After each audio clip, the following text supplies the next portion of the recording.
tahun 1997, Hollywood bagi kita satu movie yang ikutkan logik, patutnya kita dah lupakan terus. Anaconda. Ia adalah sebuah creature feature yang dibintangi Jennifer Lopez sebelum dia jadi superstar, Ice Cube dan lakonan yang sangat pelik daripada Jon Voight. Ceritanya simple, ular gergasi makan orang dekat Amazon. Ia campy, visual dia agak questionable walaupun untuk zaman 90-an dan yang paling penting, ia memang unapologetically ridiculous. Tapi, itulah pasal ridiculous ni. Kalau kau buat benda tu lama sangat, dia akan bertukar jadi cult classic. Selama hampir 30 tahun, Anaconda duduk diam-diam dalam basement sejarah sinema. Ia adalah movie yang kau tengok kat TV pukul 2 pagi bila tak boleh tidur. Ia bukan sebuah masterpiece, tapi ia ada vibe dia tersendiri.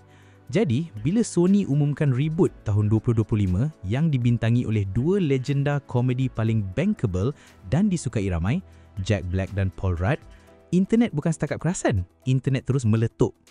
Kita semua harapkan satu riot. Kita harapkan Jumanji jumpa The Unbearable Weight of Massive Talent. Kita harapkan sebuah movie yang penuh dengan memes selama 2 jam.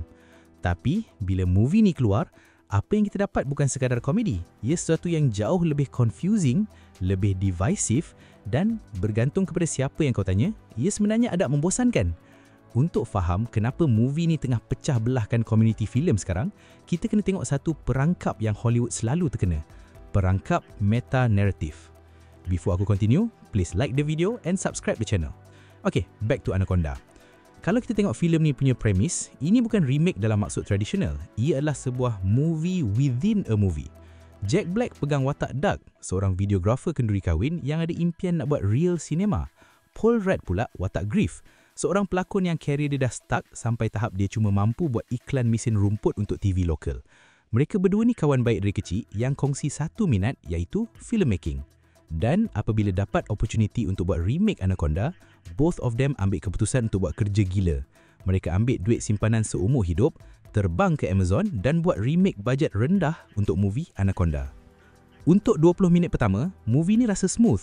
Chemistry antara Black dan Rudd memang apa yang kau bayangkan.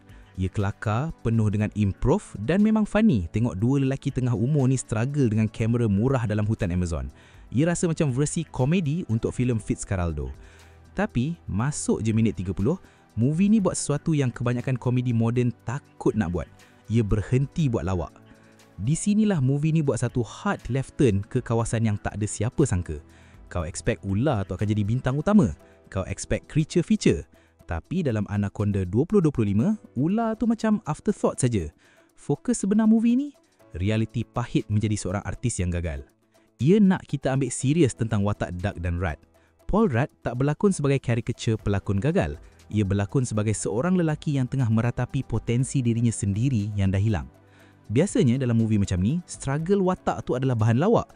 Tapi kat sini, pengarah dia nak struggle tu jadi jiwa cerita. Dia minta penonton untuk emotionally invested dalam krisis pertengahan umur seorang videographer. Masalahnya, penonton datang nak tengok ular gergasi, bukan nak tengok drama tentang kegagalan hidup. Ini membawa kita kepada masalah penonton baru. Ini bahagian yang trailer tak tunjuk tapi kecoh dekat thread Reddit. Kalau kau membesar dengan Anaconda 1997, kau mungkin boleh survive tengok movie ni. Kau faham references dia, kau faham kenapa mereka obses sangat dengan Jon Voight, kau rasa in dengan meta komen tentang kenapa kita suka movie yang bad. Tapi macam mana kalau kau berumur 20 tahun? Macam mana kalau kau tak pernah tengok movie asal tu?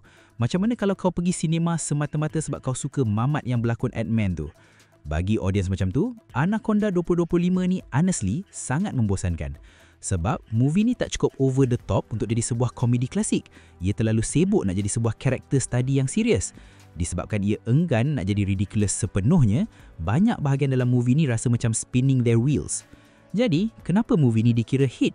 Kalau ia tonally confused dan membosankan untuk separuh penonton, kenapa ia masih mendominasi perbincangan sekarang? Jawapannya, meme economy. Ada momen-momen spesifik dalam movie ni yang memang direka secara saintifik untuk jadi viral. Babak walk hog di mana Jack Black kena lari dalam paya sambil pikul babi hutan mati untuk alihkan perhatian ular memang dah jadi legenda meme. Dalam klip 10 saat tu, movie ni jadi tepat macam apa yang trailer janjikan. Ia bising, ia pelik dan memang Jack Black. Dan kemudian ada bahagian ending dia. Spoiler alert. Internet tengah gila dengan cameo Jennifer Lopez. Ia bukan setakat wink dekat kamera. ia adalah satu naratif pivot yang besar yang menunjukkan movie 1997 dan 2025 duduk dalam dunia yang sama. Ia bagi dopamin hit yang besar buat orang yang suka konsep shared universes. Tapi para critics tak mudah cair dengan faktor J-Lo ni. Outlet macam Variety sangat brutal. Mereka nampak movie yang cuba nak have its cake and eat it too. Mereka nampak movie yang nak prestige cerita serius tentang pelakon, tapi guna jenama ular untuk jual tiket. Mereka berhujah yang bila movie ni paksa kita ambil serius tentang ceritanya, ia sebenarnya membunuh fun dalam movie itu sendiri. Ia jadi movie yang too smart for its own good dan terlalu perlahan untuk genre asalnya. Jadi, apa benda ni beritahu kita pasal keadaan filem industri pada tahun 2025? Sebelum ni, Hollywood ada simple formula. Sama ada kau buat movie serius atau movie lawak. Tapi, dalam dekad berakhir ni, garisan tu dah jadi kabur. Kita dah masuk zaman self-aware brand. Kita nampak benda ni dalam Barbie, kita nampak dalam The Lego Movie dan sekarang kita nampak dalam Anaconda. Movie-movie ni bukan lagi sekadar cerita, tapi ia adalah perbincangan tentang cerita. Ia adalah filem yang sentiasa pandang audiens dan cakap, kami tahu ini ribut. Kau pun tahu, kami pun tahu. Tapi Anaconda tunjukkan kelemahan logik tu. Bila kau habiskan semua masa untuk jadi meta dan self-aware, kau kadang-kadang lupa nak jadi menghiburkan. Bila filem tak commit sepenuhnya kepada komedi, ia akan hilang penonton casual yang cuma nak gelak. Bila ia berkeras nak jadi cerita serius tentang pelakon struggle, ia berisiko jadi sebuah vanity project. Dan bila ia terlalu bergantung kepada nostalgia, ia akan pinggirkan generasi baru. Akhirnya, Anaconda 2025 adalah cermin yang tepat untuk momen kebudayaan kita sekarang. Kita obses dengan masa lalu, kita sinis dengan libut, tapi kita tetap akan pergi tengok kalau vibe dia rasa betul. Ialah movie yang hidup atau mati bergantung kepada expectation kau. Kalau kau masuk nak tengok komedi yang padat, kau mungkin akan rasa bored dengan drama watak dia. Kalau kau masuk nak tengok movie raksasa yang menakutkan, kau mungkin akan rasa annoyed sebab ular tu jarang keluar. Tapi, kalau kau masuk sekadar nak tengok dua pelakon paling bertaklid dalam generasi mereka cuba cari makna hidup dalam paya sambil ada ular CGI besar kat belakang, kau mungkin akan dapat apa yang kau cari, walaupun kau sendiri tak pasti benda apa yang kau cari itu. Sony bagi kita movie pasal ular, tapi apa yang sebenarnya mereka bagi adalah satu debat tentang apa itu movie dalam zaman meme sekarang. Dan, sejujurnya, aku rasa itulah sebenarnya apa yang mereka nak kita buat. Alright, that's all for now. Please subscribe the channel for more videos. Thank you for watching. Ciao.